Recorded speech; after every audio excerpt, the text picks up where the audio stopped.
This episode of The Legend of Zelda The Wind Waker HD is brought to you by Bacon!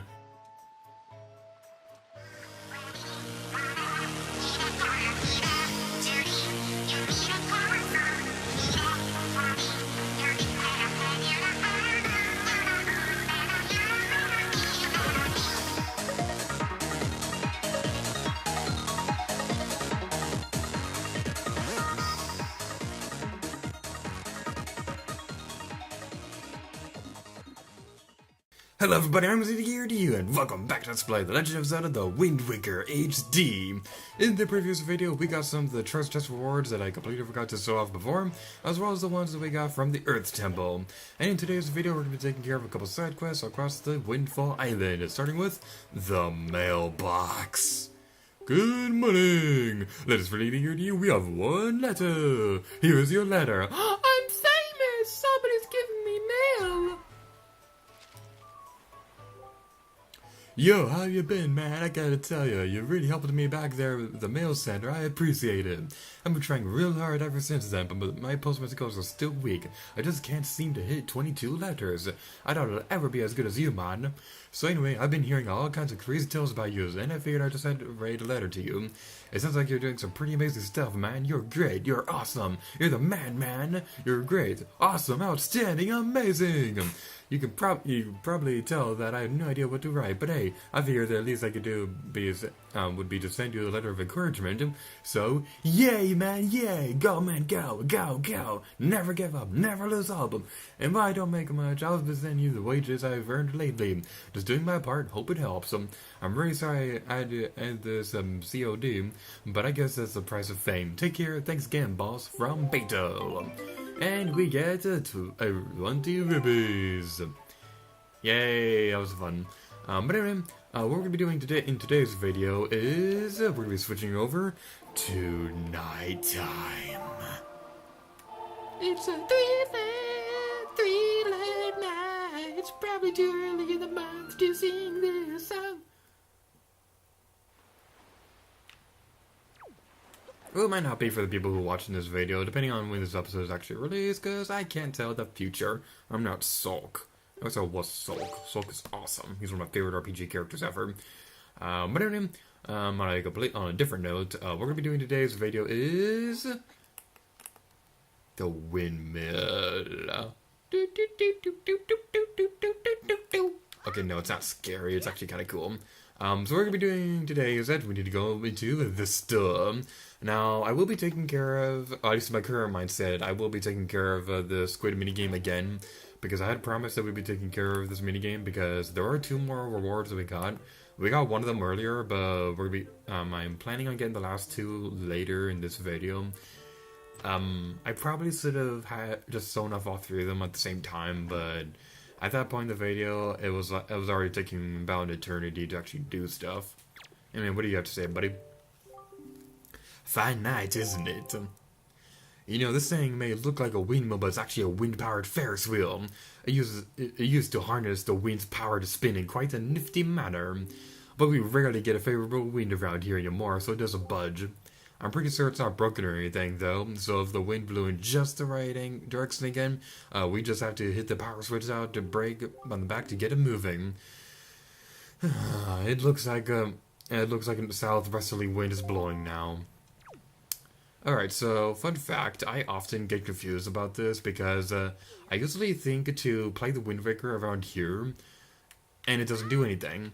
But there is a button around here that we need to push so that we can do stuff, which is cute and amazing and stuff.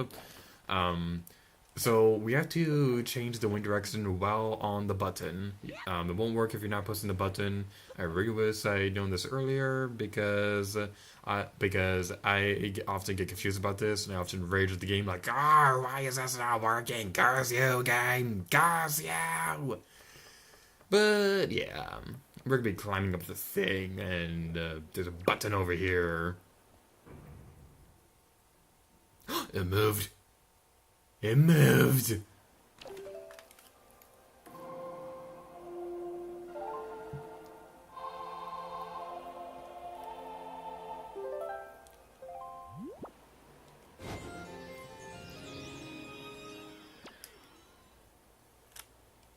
it didn't work.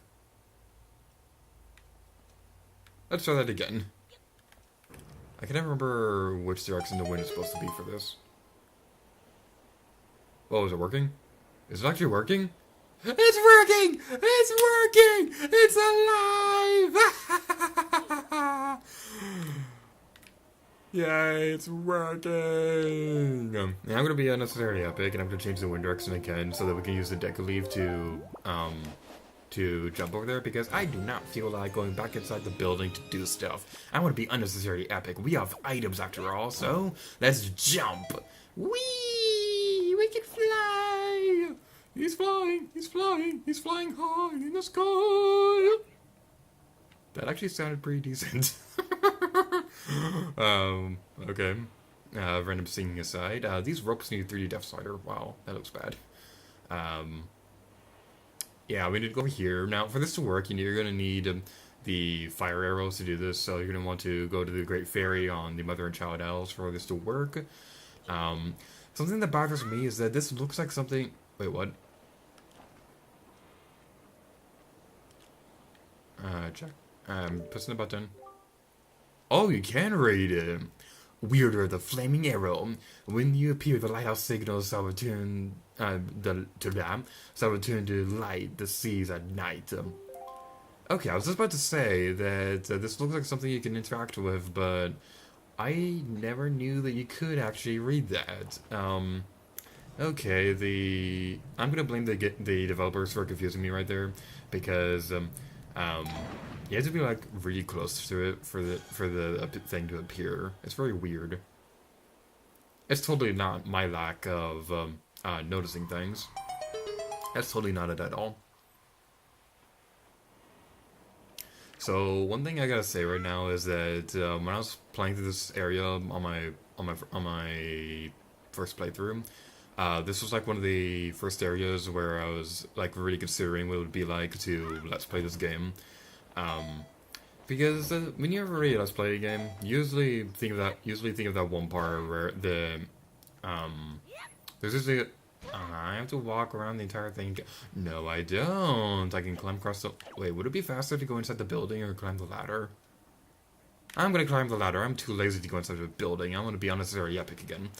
Yeah, as I was saying, whenever you're planning on Let's Play, unless if there's anything like me, there's usually like one part that you think of where you start considering what it would be like to Let's Play the game. Doing the side quest with lighting up the lighthouse was that moment for me. For EarthBound, I would say probably around winter is the first time would be where I started seriously considering doing the game as Let's Play. Anyway, yeah, let's talk to this dude. Well, what did you look at that? The Ferris wheel just started moving on its own. Something must have started it up. I wonder who got the thing going again. I don't know who it is or where he is, but he must be one nice guy. Assuming, of course, that he is a guy. Well, seeing as how it's finally moving again, you should go for a ride while you have the chance. You could jump on the gondola seats just around the corner from here. Trust me, little man, it's fun. Aren't you supposed to give me a reward?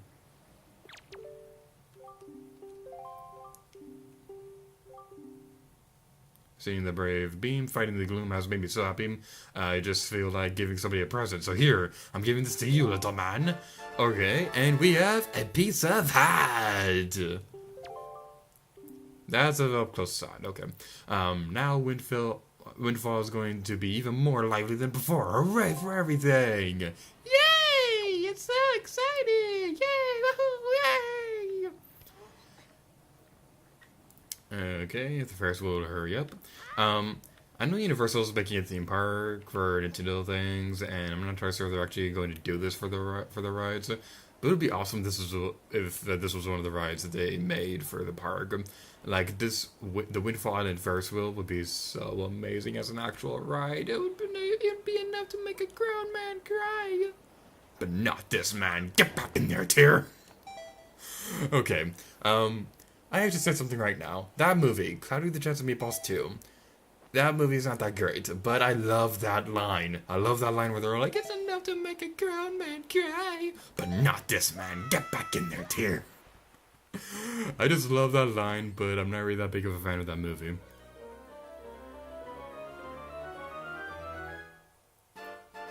And we have a second piece of the 2 down, 2 to go. And I intend to get a full hard container by the end of the episode. The next thing is something you've all been waiting for. This is what your lives have been leading up to. This is the most exciting thing that'll ever happen in the history of anything ever. We're gonna go up the stairs to talk to Maggie's father again. I made you think we were gonna go into the sinking sips minigame again, but no, we're gonna go inside here because we're gonna get a treasure chest. It's an amazing treasure charge. I cannot talk, apparently. What do you need, little urchin?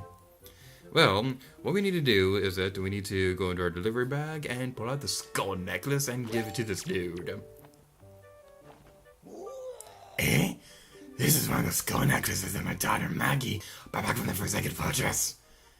These folk are night well at antique shops. In fact, it was thanks to these beauties I became so filthy rich overnight. Hey, and from the looks of it, I say you have about 20 of these, don't you? There aren't any easy to come by either, frankly. I'm amazed you found so many. I'll be bathing in money yet again. The money bath. The only bath that gets you filthy, filthy rich. I like this, little boy. I'll give you this as a tip. Now, I'm not thanking you or anything. I'm just feeling good today. And we have a treasure chest. I was once quite poor myself, you know. Back then, I used to dream of owning a boat. A boat I could use to go off in search of treasure. And now look at my filthy richness. Chase your dreams, little urchin. I wonder if Maggie has anything to say. Let's go talk to her real quick. Whenever I think of my dear father, I lose my resolve to leave home. He's so infatuated with money and precious objects, and I'm quite precious, you know. I guess I just have to stay here with him. By the way, lady who's been so obsessed with the particular kind of strange necklace. Yes, he fancies the skull necklaces. That day he used the Y, X, or R button to sell him all of mine. He just ... Oh, we kind of already did that. Okay. Fun fact, when I was looking through my notes to try to figure out what I wanted to do in this video, I noticed that it said that my notes said trading 20 skull necklaces to Maggie's father.